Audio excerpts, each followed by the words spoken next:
In this video, we're going to be talking about how to put on as much absolute mass as you possibly can in a 6-week period of time. In the first episode, we talked training, and in this one, we're going to talk about nutrition and supplementation. So stay tuned. You and Luke might be able to pick up some ideas on how to eat more than the average physique guy. So if we're talking absolute mass, Scotty, we've got to be talking about absolute nutrition, having a bit of a nutritional plan in place.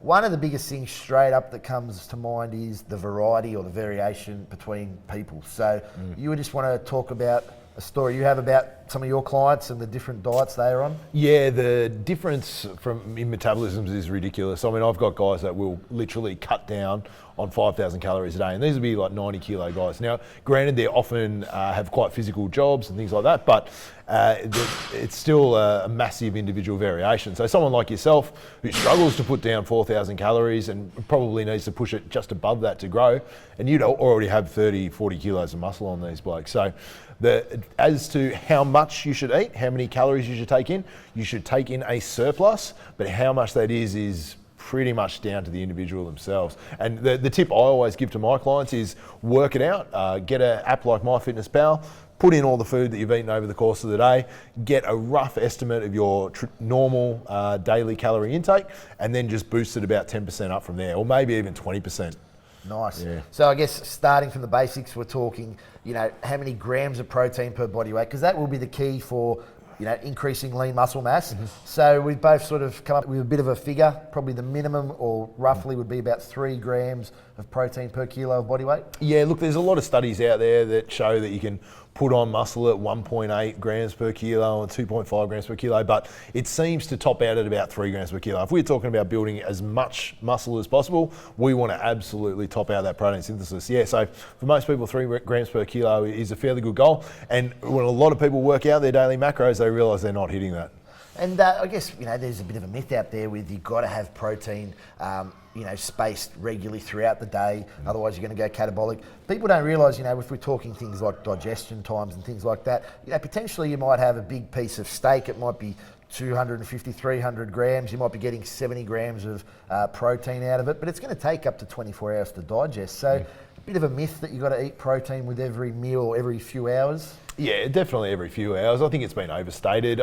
For a lot of people, it's easy or convenient, I guess, to have a breakfast, a morning tea, a lunch, afternoon tea, but it's by no means a necessity. The number one priority is hitting your total caloric intake, and then number 2 is definitely hitting your total protein intake, like you said. Now, whether you do that in 4 meals or 8 meals, it's not going to really matter. I think anything less than 4 and there, you can start to miss out on a little bit of amino acids over the course of the day, or go a little bit catabolic, as I would say. So aim for 4, I always recommend. So we've got the calorie intake, we've got the protein count. I guess number 3 then will be making up the rest of the calories in the fats and the carbs. So again, how long's a piece of string? It's dependent on the individual. Some people find, if they have quite a lot of carbs, they might get bloated, or they might have a tendency to increase the body fat. Other people, if they don't have enough carbs, they don't perform well in the gym. So it's a very individual thing, but do you have any sort of rules around, I guess, the amount of carbohydrates or fats for the day?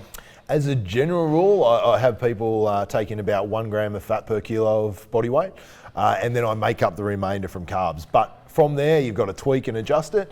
And like you said, some people are carb sensitive, and then some people can just tolerate massive amounts of carbs. So it's just a case of playing around with the ratios of your macros to see where you feel the best and see what gives you the optimal results in terms of changes of body composition. I'm a bit of a liquid carb man myself. It's the only way to get it down, otherwise I get too bloated and I just won't eat them. So probably in the off season, if I'm going for a absolute mass, I guess, diet or program, probably have about 250 grams of the carbs from liquid sources.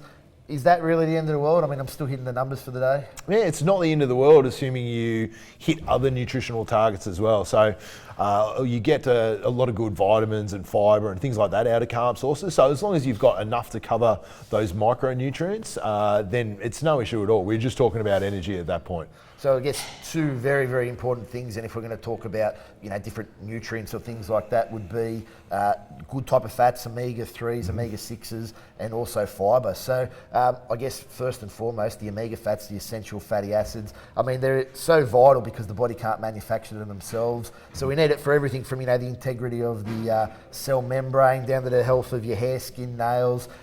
Always you'd have to supplement with an omega-3 supplement, would you say? As a general rule, most people would supplement with an omega-3 supplement, but if they eat enough salmon, they eat grass-fed beef and things like that, they can cover their bases. But if you're not diligent, it's probably a good idea to throw down a few fish oil capsules every now and then just to ensure that you've got everything there. And then from there, you just want a little bit of variety. You want your monounsaturated, polyunsaturated, so your nuts and your avocados, and a little bit of that thrown in for good measure too. Are we hitting about 30% saturated fats as a maximum? Do you have a number for that? Yeah, you do generally want about 30% saturated fat. A lot of people underestimate its importance. It does play a really vital role in testosterone production and things like that. So very, very important, yeah. Another important thing about good fats is that they help with your digestive system as well, as does fibre, which is a very important one. So depending on how much meat and protein you're taking in, I normally recommend my clients get about 30 to 40 grams of fibre a day to ensure good digestion.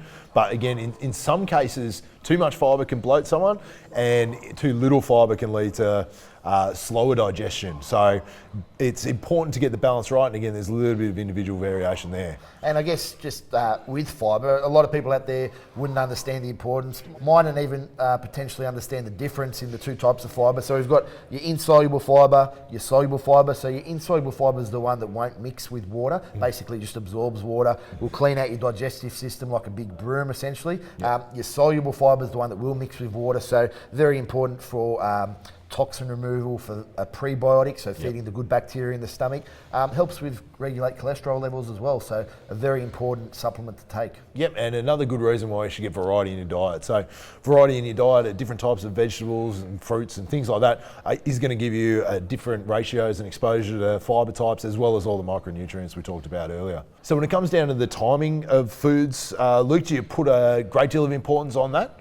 Look, when it comes to, I guess, nutrient timing or the timing of the carbs and the fats during the day, look, I'm a big fan of having the carbs just around the weight training window. So I like to have some before training, during training, and then after. And then I like to have the rest of the day with, I guess, fats and protein. Look, fats are a great source of energy. They're very energy dense, they give you nice stable blood sugar levels. Around training, if we can sort of get the carbohydrates in, get that really strong insulin response, and I do like my intra-workout drinks with branched chain amino acids and things like that. So, I will try to structure all my carbohydrates around the weight training window, depending on the time of day that I'm doing the weight training. So if it's in the morning, I'll tend to have all my carbs around that time and then finish the day with fats, and vice versa for the evening. What about yourself? Look, I agree largely, unless I've got someone with a exceptional metabolism that's not carb sensitive in any way, then they'll probably have carbs at every single meal. But in most cases, I'll have a couple of protein and fat-based meals, and the vast majority, at least 50% of the daily carb intake is around the training window. So would you say it's fair that at the very worst, if your nutrient timing, carbohydrates around training, things like that, at the very worst, it's not going to give you any extra benefits at all?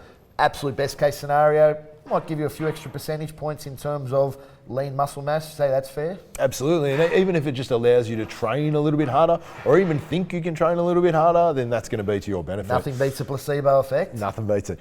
And when it comes to nutrition around training, that's when the supplementation obviously comes into play. So obviously we're both big believers in whey protein supplements, branched chain aminos you touched on as well. What else do you rate up there when it comes down to the supplements? My branched chain amino acids, I like a high carbohydrate source. I do like essential amino acids, creatine around training. I like to have my glutamine spaced in the morning for digestive health and a little bit around training as well. Aside from that, really just the good old-fashioned whey protein. Yep, and for the guys that really struggle to get calories down, and you yourself like to take in the liquid calories, we have the Max's product Absolute Mass, which I've got to say is one massive drink, which I'm going to start having myself, because we've got 5,000 kilojoules per serve. Look, you're hitting all your protein specs in there. It's got 153 grams of carbs, 36 fats. It's something I'm going to take. If I was to take that 2 to 3 times a day, because I do struggle to get the food down, do you think there's going to be any detrimental effect? None whatsoever. Assuming you've got your whole foods in there, assuming you've hit your total protein intake, and that's gone a long way to helping you reach that goal, it's only going to benefit you. Like you say, if it number one priority was getting the calories in, and that's certainly going to help anyone do that. Because if we look at it like WPI, even WPC, and that high bioavailability, the body digests it very easily. What do you think when people say protein shakes as opposed to whole foods? Are they bad, or what's the go there? No, absolutely not. I mean, the whey protein's seen as the absolute standard when it comes to protein ingestion. I've got no problem with whey protein contributing up to half of a person's diet. And the only reason I say half is because that food has other nutrients in there, some minerals, some iron, some zinc, things like that. So I like to get some from food, and it's also another way of getting you beneficial fats, but up to half can come from whey protein, assuming you tick every other box. Now I'm not going to feel bad about having my 3 shakes a day. No, you shouldn't, and neither should anyone else that struggles to get the calories in. Nice. All right, absolute mass, nutrition and supplementation. Let's summarise it. The first thing we want to get is a calorie surplus. Then we also want to ensure that we've got 3 grams of protein per kilogram, enough essential fats to keep all those important internal processes working optimally, enough carbohydrates to fuel training and hit your calorie target, a bit of variety for micronutrients and fibre, some great supplements to finish it all off. Beautiful. So that was a broad overview of nutrition and supplementation for absolute mass. For a plan specifically tailored to you, check out SchembriPT.com, ScottGoblePT.com. There's no cure for this one! There's no cure for this one! There's no cure for this one! Fireball. Oh, beautiful. That's a good pickup line for chicks. Chicks love it. Oh, beautiful. You'd like that. All right.